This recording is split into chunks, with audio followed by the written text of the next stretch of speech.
What is up, everybody? I'm Jake Mueller. No, Brett's not with me here today on the internet or next to me. It's just going to be me. I'm going over this past weekend's NFL games. This weekend's NFL games. The Chicago Bears finally hired a new head coach.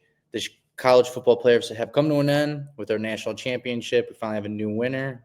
It was between Ohio State versus Notre Dame. I appreciate you guys watching. And with that, let's get right into it. We're going to start off with the Ravens and Bills game. Real tight matchup. That was the last game on Sunday, which came down to the wire. Per usual at the NFL this postseason, we've had a pretty good postseason, in my opinion. Had a pretty good season overall, to be honest. The biggest takeaway I got was the first half of the Ravens. I think that's where they lost the game. Ravens had two costly turnovers, one interception, one fumble. Lamar was trying to make a play. It wasn't going to happen. He unfortunately fumbled it and then threw a lackadaisical ball over towards the sideline, and that wasn't going to happen either. Bills picked that off. Bills defense did have a pretty good game. They built on the backs of what they were known to do, get the pressure going, stop the run as much as possible, contain Lamar, and then they're able to go at it. Mark Andrews definitely had some costly drops, one being in the first half to kill a drive on third and long, I believe it was. He probably would have gotten the first down. And then obviously the one for the 2-point conversion where Derrick Henry had an absolutely amazing drive. Unfortunately, got shut down pretty quickly because of the drop. They got a touchdown, dropped the 2-point conversion. Same thing before that, actually. He did have a fumble, which is pretty costly. When it comes to that, you can't be doing any of that. You got to contain the ball. You got to hold on to it. You got to score touchdowns, and it's just basic. You got to go to fundamentals at that point. Josh Allen had a pretty average game, in my opinion, when it comes to him. It was a well-balanced attack between the rush game and the passing game. I think he only had somewhere between 160 and 170 overall yards. And the rush game was solid, like I said. They went through all 3-4 running backs. Josh even had a couple of running plays there, which was pretty cool. But no, they just kept it fresh, kept it new, wanted fresh legs, different attacks, different schemes, a power rusher versus a finesse kind of guy. The defense stepped up huge, in my opinion, like I said earlier, just because Lamar and the overall Ravens offense is so explosive. Yeah, they didn't have Zay Flowers, which definitely helped out in the favor of the Bills. But you know what? These things happen. It's the playoffs. It's the next man up kind of deal. And now if they have to go about this, Lamar, should you get the blame? Should you not? To be honest with you, yes, because you get all the praise when you have success. You're probably the MVP. You didn't play like an MVP. It's all right. Better luck next year. You've only heard that 8 years in a row. Sorry to be that guy. Next up for the Bills is going to be the Chiefs. So we'll go into that next game. It was Chiefs-Texans. It was 23-14. Chiefs beating Texans, obviously, at Arrowhead. Of course, there was some controversy. The X app, the fans were calling for the heads of the refs, the commissioner, owners, teams. It got a little shady there for a second. I was enjoying it. They're saying late hits, pass interference, holding, false starts, everything you possibly think of was going the Chiefs' way. And, a couple of the calls were pretty bad, in my opinion. A couple of them were bad. A couple of them I could see why. But then the flopping by Patrick Mahomes sent everybody flying. He can't be doing that. This isn't the NBA. You definitely have to be a football player. We're not flopping here. None of that flop. So, yes, the Texans did not look too hot either. They never really established a run game with Joe Mixon. Was he hurt? Was he not? I mean, they couldn't really do anything with Pierce either. The defense really stepped up for the Chiefs, in my opinion, keeping everybody contained and good. Nico Collins was a little banged up too. Obviously, they don't have Tank Dell, but that's besides the point. Like we said before, injuries happen. It's who steps up next. But no, the Chiefs were able to get pressure, make C.J. Stroud live in hell, and that's what you got to do. You got to have your front forward be able to pierce between all the gaps there are, and you got to make sure that person's uncomfortable. And, C.J. Stroud was uncomfortable that entire game. Travis Kelce caught 7 balls for 117 yards and a touchdown. He's easily a top 2 tight end of all time. I put Gronk over him. Travis Kelce had a phenomenal game. Absolutely stepped up. He found the avenues, found the little pockets between the zone defenses. We're able to sit there. Patrick Mahomes doing what he does best, makes a little bit of a play, throws it to him, and then he just lets him get some yards after catch. And you know what? That's how they're going to have to stop this. The Bills, if they want to win, I mean, they're going to have to find a way to contain him. They're going to have to contain Patrick. They're going to have to stop that run game. So they're, one-sided. They're going to have to get some pressure on Patrick Mahomes, which I think the Bills could do. It's going to be a tough game, though. I think this is going to be a one-possession game. I do think the Chiefs will win this game ultimately, though. I think they're going to have the last possession. I think they're probably going to win by, a one-score game if it's either touchdown, field goal, however the Cinderella story goes. But you're going to see the Chiefs go into the Super Bowl, in my opinion. We'll see how that goes. That's the late game, I believe. That's going to be at Arrowhead Stadium, 5:30. So that's going to be a good Sunday night recap right there. That's going to be a good one. Heading over to the NFC. Oh, my God. We had such a bad game by the Lions. It was Commanders versus Lions, with the Commanders winning 45-31. I was watching this with my boy Ethan and the Union Grove boys. Shout out. Lions neutered themselves by just giving the ball away 5 times. They didn't want to win, I guess. They didn't want to be there, I guess. So the best way to, make a team great is just give them the ball more, and you don't want to score. And that's what the Lions did ultimately. They had some costly interceptions, fumbles. They just couldn't get into a rhythm, it seemed like. Dan Quinn had this defense fired up. They had a great scheme. It is what it is. I mean, Amar St. Brown, his stat line was amazing. I think it was like 7 catches, 117 yards, or whatever it was. But it was garbage time. You didn't step up. You're supposed to be a great, wide receiver. You didn't step up. You made some catches, but not the ones you needed. Gibbs, you were there, but ultimately you shot yourselves in the foot. You tried to make a late comeback push, but it just wasn't going to happen because Jaden Daniels definitely had a phenomenal game. He just played by the script. They all did. It was a perfect scheme. Let's rush the ball. Let's not turn the ball over. Let's do what we do best that got us to this point, and the rest will follow. Hey, worked. Now you're in the NFC Championship game. You're going to be playing the Eagles, which we're going to talk about next, and you got a shot to go to the Super Bowl with a rookie quarterback. Phenomenal job. Keep your guy upright. Let him have time, 3, 4, 5 seconds to pass the ball. Let your wide receiver, Scary Terry, get down the field, make a nice catch. You know what I mean? You guys want to win? That's how you do it. Like I said, good job. Then we got the first game, which was Eagles versus Rams. Eagles won 28-22. When this was kind of a little bit of a snowball, I saw Kurt Warner talking about, these should be in a dome or a neutral site, whatever. Oh, no, screw that. The team throughout the entire year, when the length of the season, which is a long one, they're going to add another game, I bet, this year or next year. And on top of that, both teams got to play in it, man. Both teams got to play in it. So you got to step up. But Saquon had a phenomenal game, big game, 2 big rushing touchdowns, sealed the deal. Him banging on his head as he's running in, that captivated it all. This team lives and dies by the run game. They have to establish that first, and then that opens up everything. Having said that, though, Jalen Hurts is probably banged up more than we think he is. That snapback that he had was just the final nail in the coffin, because before that he was getting hit and banged. This postseason has been brutal for him, believe it or not. He's a big physical guy, but he was taking a toll. So I think that's going to be key in this upcoming game against the Commanders. We'll see how that goes. I have some mixed opinions about that. The Rams had a chance to make a comeback, though, late in the game. They're coming down the field, march. All of a sudden, hey, we're like on the goal. Oh, my God, we're like 10 yards out. Okay, we just need a touchdown. Let's go for it. But Jalen Carter and that front 4 defense definitely stepped up and did some phenomenal work. Yeah, they definitely did, and that's how good teams win. You got to be able to get pressure. The defense stepped up largely.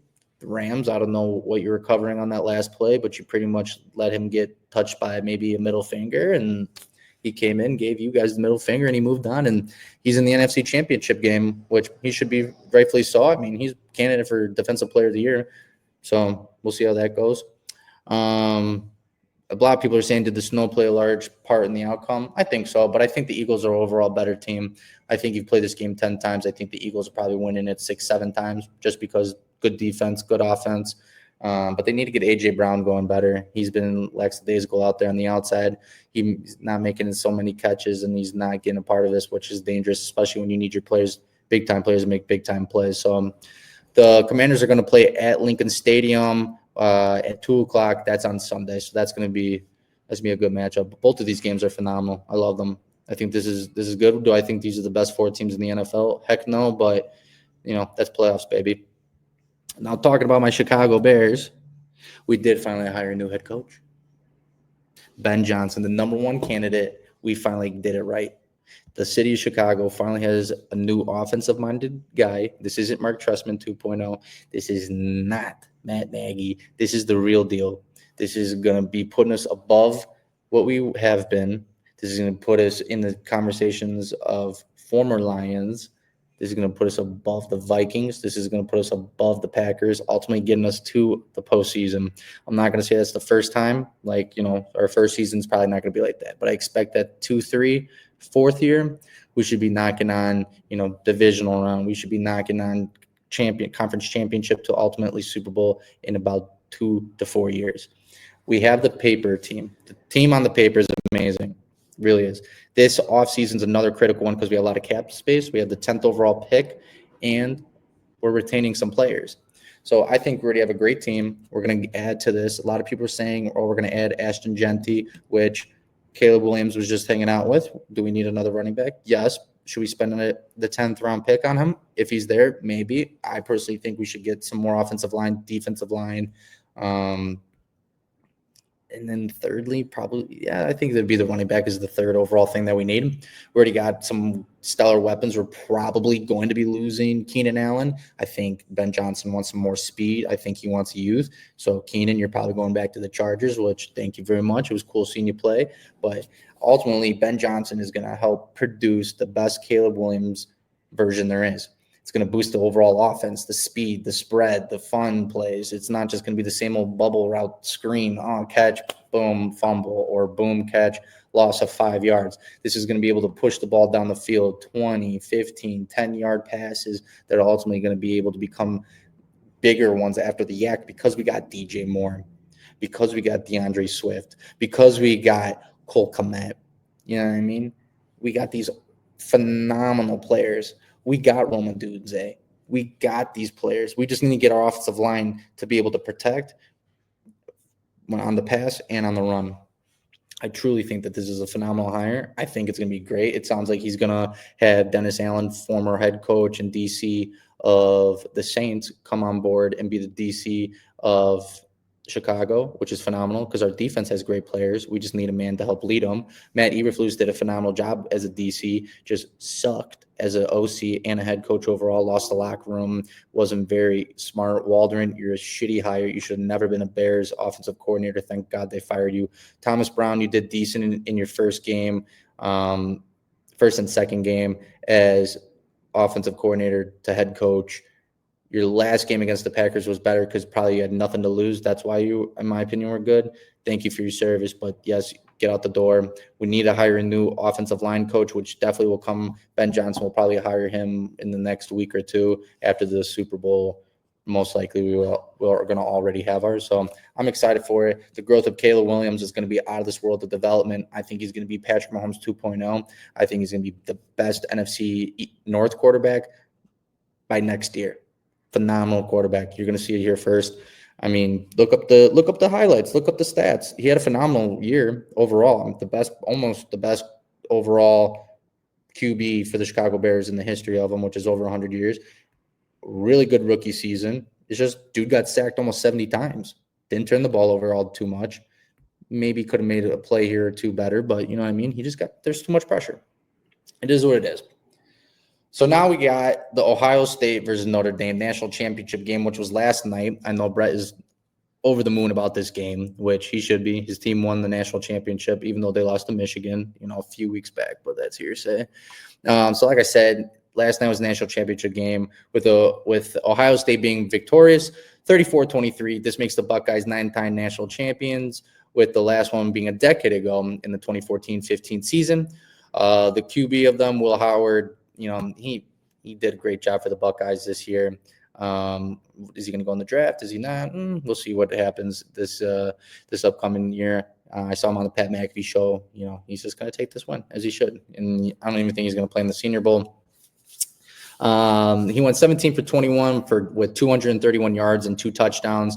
Running back Quishon Jonix scored twice on the ground and once through the air. He finished with 11 carries and 100 yards to go with 2 receptions for 21 yards. Jeremiah Smith had 5 catches for 88 yards and a touchdown. And then the alien himself, Ijuka, added 6 grabs for 64 yards. The Buckeyes' road to the top wasn't easy. They beat number 7 Tennessee, which that's pretty easy in my opinion. Number 1 Oregon, which was definitely a quality win. I don't think Oregon overall was the number 1 team in the country throughout the whole year. Yes, they had an undefeated record going into playoffs, but I do believe that Ohio State, Texas, I would even say almost Georgia would probably be better than those teams just because of the overall depth, the players they have, quarterback play, defense. I just think Oregon just didn't play all that best of teams, in my opinion. Yes, they have quality wins, but they beat Ohio State. Yeah, let's play that game on a neutral site, which they did, beat the brakes off of them. And then they obviously beat, number 3 Texas, and then, they finally beat Notre Dame, which was like, top 10 team the whole year pretty much. So this victory punches Ryan Day, who people wanted to fire right after that Michigan chop his head off. Ryan Day's taken into a prestigious room of coaches who have won a championship at Ohio State. Urban Meyer, Jim Tressel, Woody Hayes, and Paul Brown. So congratulations to Ohio State. They had a phenomenal year, definitely a long one, ups and downs for sure. So we'll see if the $20 million was worth it. It was, but we're going to see if you're going to be able to do it again next year with all these teams and NIL money, as well as the switch of players around with the portal.